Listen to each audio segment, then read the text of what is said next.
usually take out 2 people in the morning with me, and I take three people out in the afternoon because the afternoon's a little bit longer.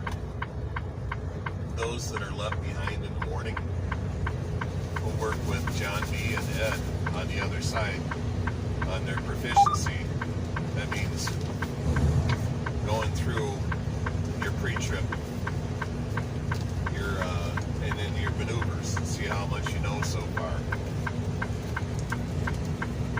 Each day, I need you to always bring 3 things with you: your driver's license, your permits, and your medical ID cards, right? Those who don't have any of those with them on that certain day, just don't drive, right? Don't like going to that hotel. Don't tell me that you didn't bring it with you, right? First thing you do when you get up in the morning, make sure you keep that in the safe spot where you're always going to bring that with you, right? Yep. Right? Yeah. Yeah. Okay.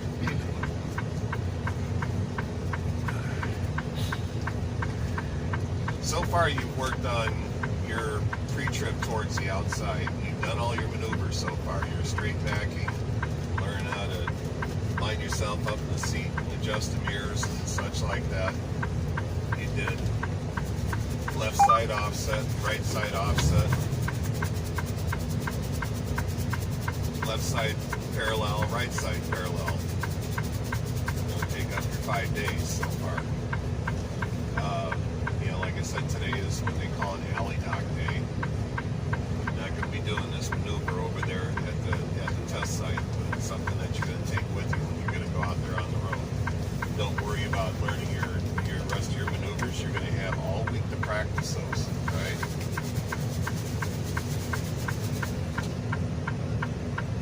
Anybody got any questions up so far up to this point? Not what we're doing today, but what's gone on the last week? Did you get enough time doing your backing maneuvers? Did it seem like your groups were too big? You didn't get enough? They were a little big, but I didn't get as much time as I wanted to have. But I pretty much did my best to try to listen to all that and get in there. But, yeah. That's usually that's par for the course, right?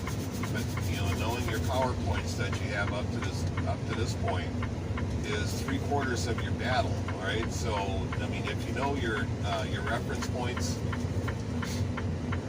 on your maneuvers, you gotta just keep practicing them through the week, and you keep getting better and better and better at it. It's a quick 2-week course, so there ain't no doubt about that. So don't pretend like it's crunch time unless you haven't done anything up to this point. You know what I'm saying? If you haven't been studying your pre-trip while you had your free time, in the hotel, it's going to be tough on you, because the next thing you know, you're not only worrying about doing your maneuvers, but you're also worrying about doing your pre-trip. So as know what you've done so far with your pre-trip. You've been all the way around the front of the truck, opened up the hood, did the passenger side, went around, did the driver's side, walked all the way down the driver's side, all the way around to the rear of the trailer, get you up to that point where you say, I'll inspect the passenger side just like I inspected the driver's side. Before you say that, though, think to yourself for a couple of seconds, did I forget anything? Did I forget those castle nuts? Did I forget those cotter pins? Did I forget the locking pins on the sliding fifth wheel? Did I always say properly mounted and secured, not cracked, bent, or broken? Okay? That means a lot to them. If you think that sounds repetitive, it's not. Everything is properly mounted and secured, not cracked, bent, or broken. Or unless you're talking about belts, hoses, and each one has a different meaning, right? Like your wiper, as we get up to wiper arms and blades, the rubber on the blades, not ripped or torn. it's all properly mounted and secured, not cracked, bent, or broken. So after you get done doing your, and you say I'll inspect the passenger side just like the driver's side, the examiner is going to stand behind the vehicle with you. You're going to be back there where the trailer doors are. He's going to say, I need you to perform a light check with me. So what I'm going to do is I'm going to stand behind the trailer, and you're going to get back in the cab, and you're going to perform that light check.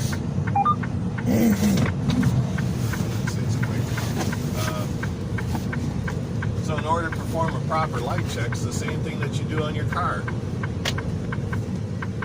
Engine's going to be off. You're going to climb in it.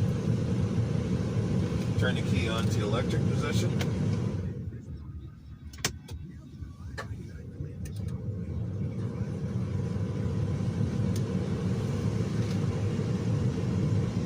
Now you're going to do things like turn your lights on. So that way he sees that all your lights work. Your left turn signal, your right turn signal, your four-way flashers, and then step on the service brake to show him that your brake lights work. Right? Give him a thumbs up, and he comes around the front of the vehicle. Turn your lights on, off, and then back on again. Left turn signal, right turn signal, four-way flashers, and then hit the high beams at them. And if you don't know where the high beams are, that's the same thing as your turn signals are, except you're just taking the lever and just pushing it forward. Okay? You can flash it, by pulling it backwards. Pulling forwards, it'll stay on all the time. Thumbs up, thumbs up. He's going to climb in the vehicle with you. Turn the key back off again. And if you read your pre-trip paper so far, you'll know that the first part of the InCab, besides doing the light check, which you've already done, it's going to start with your safe start. Safe starting of the vehicle, ensuring that the transmission's in neutral. Both brake valves are popped out. And then, put your hands on them, give them a little tug, make sure that they are. Turn the key on to electric position.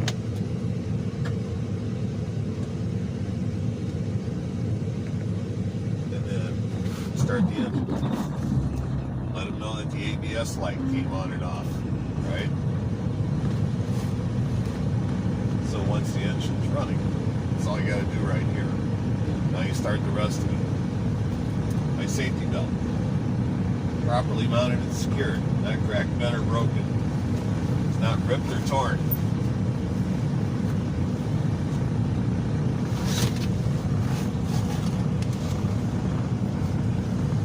Bring it on over. Latch it in. Now that it latches securely. And go to your mirrors. Driver's side, passenger side mirrors.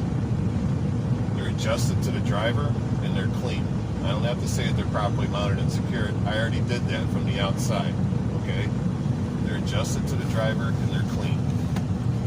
My windshield, properly mounted and secured, not cracked, bent, or broken. It's clean and there's no obstructions. My windshield wiper arms and blades, properly mounted and secured, not cracked, bent, or broken. My wiper blades are not ripped or torn. And then they work. Show them that they work. And then show them that the sprays, my washer fluid sprays properly.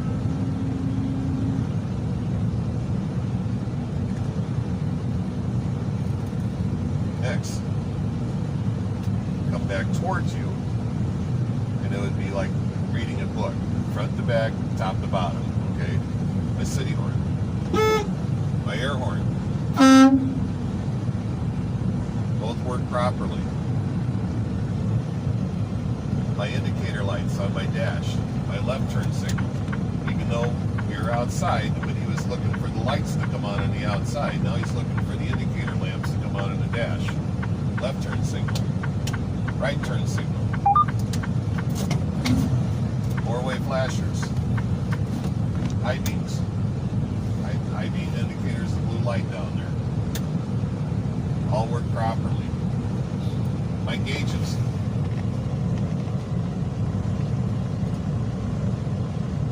My oil, my def, my water, and my voltmeter, all within proper operating ranges. My air gauges, between 120 to 140 psi, in the proper operating range. Then comes the heater and defroster. Turn it over to heat and defrost, where it shows the windshield, and the other arrow points down to your feet. Turn the fan speed up on high, put your hand up above, tell them that defrost works, put your hand down below and tell them that the heater works.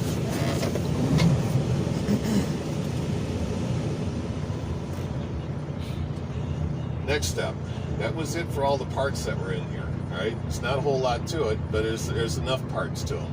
Okay, easy to get because you're all inside here and everything is right in front of you. Okay, just don't forget any of them. It's not going to fail your test, but the more points that you get on your pre-trip, the better, right? You got to at least get a minimum of 67. You got a possibility of 90 to get it in all. All right. You don't want to be that person that's right on hovering right around there in the middle, and then all of a sudden get down to I just forgot all my lamps. What is the passing score? 67. Okay. All right, but we're not concerned about that. Not at all. To me, it's 90. 90. Okay, gotcha. To you, it's 90. All right. So there's 4 parts to it. That was one part. Mm-hmm. The next part is going to be your tug test. Perform a proper tug test. First, I'm going to check to make sure my trailer brakes hold by pushing in my yellow valve, which is my tractor valve, put it in the drive, and then gently pull against the trailer brakes to ensure that they hold. And they do. Pop back out the yellow valve and put it back in neutral. Now I want to test the tractor brakes to make sure they hold. I'm going to push in the red valve, put it in the drive, and then gently pull against the tractor brakes to make sure they hold.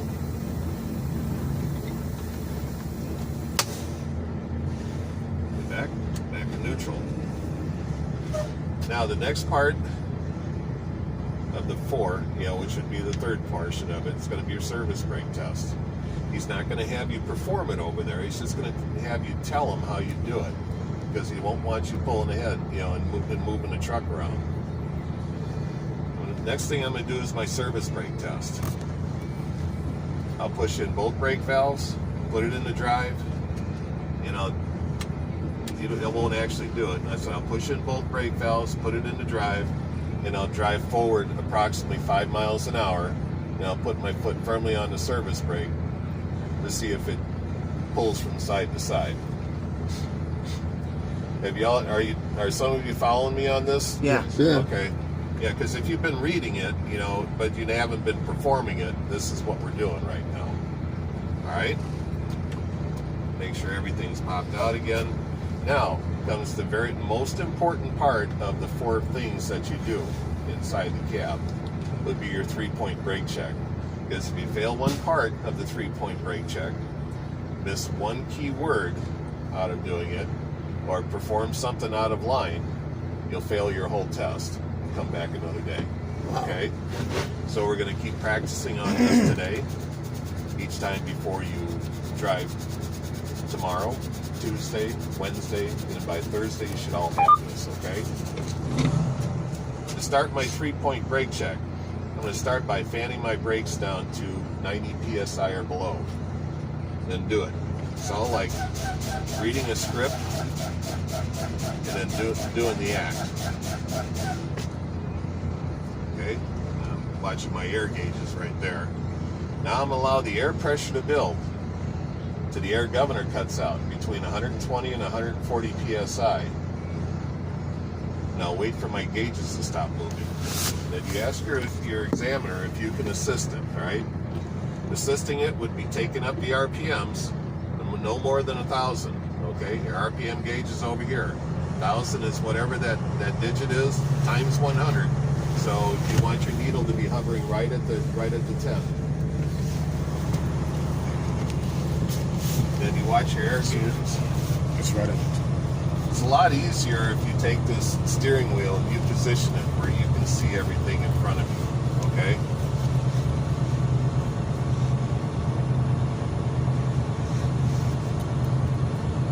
This particular truck is not the same as the other ones are, and I wish it was. But there's two needles that are on here. There's the silver one, and then there's a blue one. One's your primary, and the other one's a secondary. Primary would be for the tractor. Secondary would be for the trailer.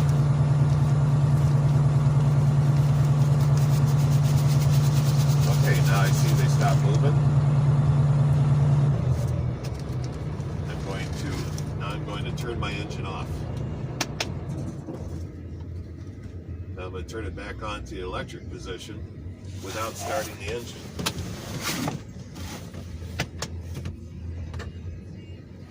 Wow, my gauges are sweet.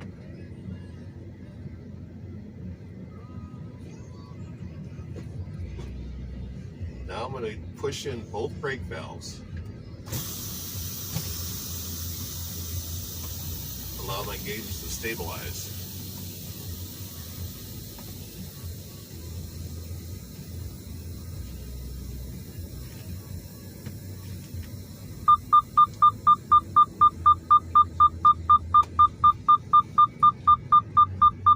Now I'm going to hold my foot firmly on the service brake for 1 minute to ensure I do not lose more than 4 psi on a combination vehicle equipped with air brakes on the trailer. I noticed that my foot was back while I said that whole line, all right? And I put my foot on the service brake and then start counting out loud. 1 1,000, 2 1,000, 3 1,000, 4 1,000. All right, did you lose more than 4 pounds? No, sir, I did not. Okay, he won't have you go through the whole entire minute, okay? Next, I'm going to fan my brakes down to around 55 psi. Watch for my low air warning light and buzzer to come on, which I see that it already is. There it is, right there.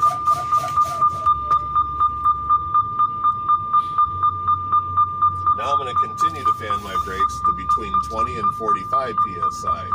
Watch for both brake valves to pop out. And keep your eyes on them.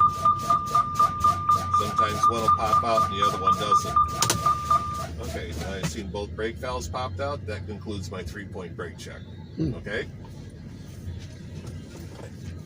And as long as everything's squared all right, you're off to do your maneuvers. Any questions? Practice, practice, practice. Yep. Primary is on the left or on the right? What? For the air. Primary. Primary is the silver. So it's primary silver, the blue one secondary, because there's right down there. On the same dial. Two needles on the same dial.